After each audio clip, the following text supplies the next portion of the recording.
Hey guys, welcome back to Hope70-Lets Talk. Today I'm reading again out of Authentically Uniquely You by Joyce Meyer, one of my favorites to read out of. Reading the chapter, actually, I don't know what chapter this is.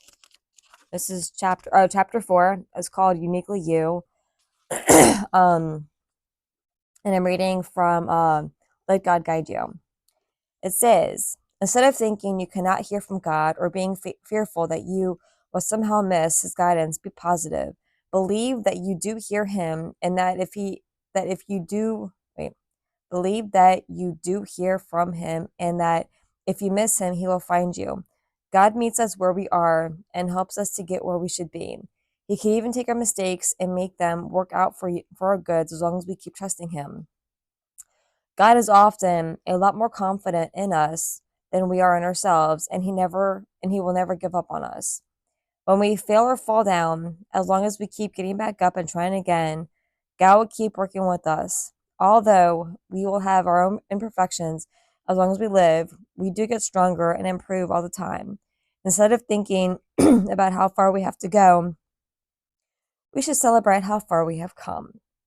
We need when we need wisdom in any situation, excuse me, we should ask for God. We should ask God for it. And if hold on, and he will give it to us. He will guide us according to James.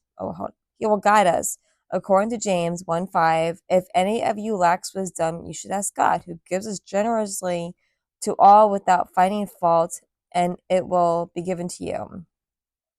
James 1 also teaches us how we should behave during trials and difficulties and what we should believe during those times.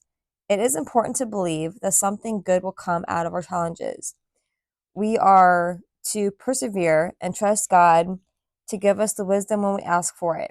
James writes that God gives generously and does so without finding fault with us, and I love that. Although we do have faults and the trouble we find ourselves in may sometimes, in some instances, be due to those shortcomings. God does not reproach God does not reproach us for or find fault with us when we ask him for help and wisdom concerning how to handle the situations we encounter. He lovingly helps us. But when we ask, we need to ask in faith and not be double-minded, because doubt steals our faith. Make up your mind about what you believe about God and stand firm in it, no matter how your situation looks or how long it lasts. And it says, since you are my rock and my fortress, for the sake of your name, lead me and guide me. And that's Psalms 31:3.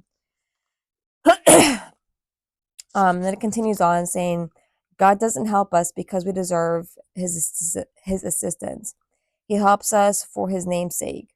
He promised to answer when we call on him, and he will never fail to do so. His name is connected with the truth and goodness, and as for the sake of his name, he can never do anything inconsistent with his nature. His answer may not be what we want to hear, but he will always answer. Then it says, whether you turn to the right or turn to the left, your ears will hear a voice behind you saying, this is the way, walk in it. And that's Isaiah 30:21. It continues. How do we hear God's voice? It is not usually an audible voice, but a still, small voice in our spirit that causes us to know what to do. Elijah made many attempts to hear from God in a time of turmoil in his life, but not until he got still and waited on God did he hear that beautiful, still, small voice giving him direction.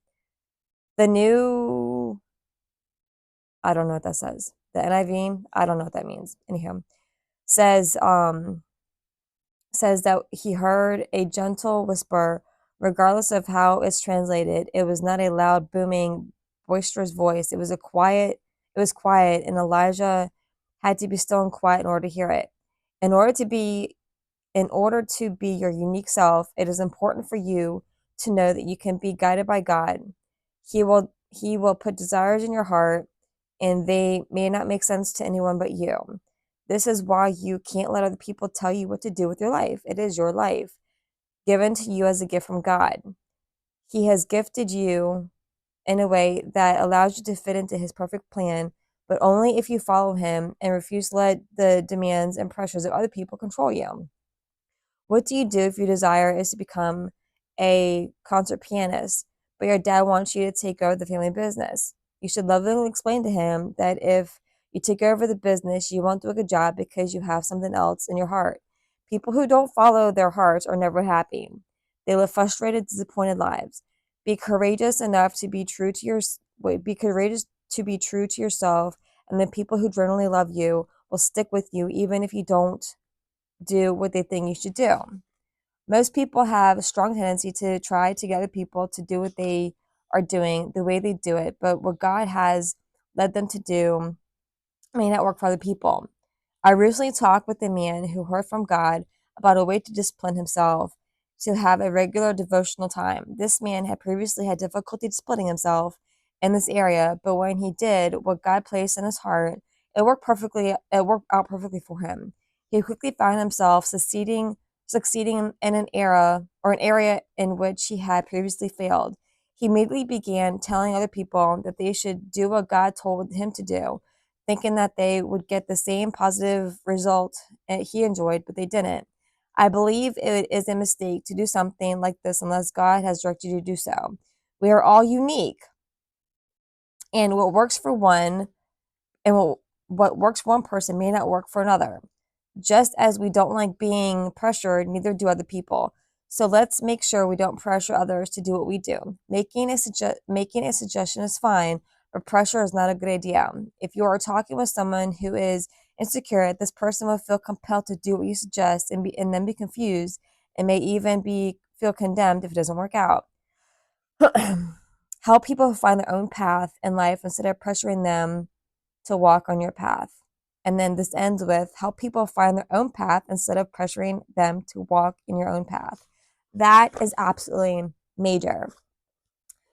And yeah, normally I kind of end with my own opinion of what I just read, but I mean, I would just be repeating everything that I've already just read. Um But I will say though that this is very true, and I hardcore believe this, that you have to let God guide you. He made us all very unique with our own callings and our own purposes and our own paths. And what works for us may not work for somebody else. And yeah, so I mean, it's always great when you connect with people that you feel like are on your same pathway. That's awesome. But even if you're on a similar path with somebody else, your path is still unique to you. I think that sometimes, God blesses us with certain individuals to kind of guide us as we're going through our paths that have the same connections and stuff as how we connect to God in the path that we're on. Like for myself, I connect with a lot of photographers, especially sports photographers, more so than I do with anybody else. Um, but yeah, I mean, even with that, I've connected with a lot of sports photographers, and even though we're all in sports photography, and we're all photographers, and we love the sport, we love what we do, we're all on a different path still. We're all unique in what we do. Literally even down to the point to where the pictures that we take. And how they come out and how we edit them. But either way you go, it's just a little example of how we can be directly connected, we can be on the same path, but we're all still unique to ourselves. But yeah, that was an amazing read. And it's kind of cool. Like I do want to say that when I do these little episodes, I don't search for the readings ahead of time. I literally pick up a book, open a page, and what I open it to is what I read. So I never pre-plan. That's his doing. But I love this one. Be uniquely you. Don't let anybody change that. Stay with your calling, stay in your path, and fulfill your purpose. And don't let anybody stray away from that. Anywho, thank you for joining in on another random episode of Hope70-Lets Talk. And I hope to see you guys in the next one. Love y'all. Mwah.